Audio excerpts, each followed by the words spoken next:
Hey guys, இன்றைக்கி என்ன பார்க்க போகிறோன்னா, எங்கள் வீட்டில் கனவா ரெடி பண்ணுறாங்க. நேற்று நைட்டே கனவா வாங்கிட்டு வந்தாங்க. ஸோ நான் அதுக்கு வெங்காயம், தக்காளி எல்லாத்தையும் கட் பண்ணி வச்சுட்டேன். அப்புறம் இஞ்சி பூண்டுலாம் கட் பண்ண சொன்னாங்க. கனவா வாங்கிட்டு வந்துட்டோம். இது எப்படி பண்ணுறதுன்னு பார்க்கலாம். ஃபஸ்ட்டு கறிப்பட்டை எல்லாம் போட்டுட்டாங்க. அப்புறம் நான் கட் பண்ணி வச்சதெல்லாம் கொட்டிட்டாங்க.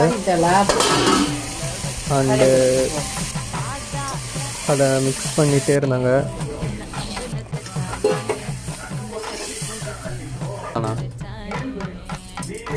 இதுன்னா என்ன மசாலான்னு கேட்கும்போது எனக்கு தெரிஞ்சது எல்லாம் உனக்கு தெரிஞ்சது எல்லாத்தையும் போடு. பிரியாணி மசாலா தெரிஞ்ச எல்லா மசாலாவையும் இதில் ஆட் பண்ணியிருக்காங்க.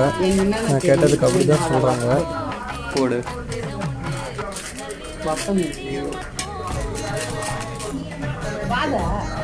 கம்மியாக மிளகாத்தூள் போடுவோம்.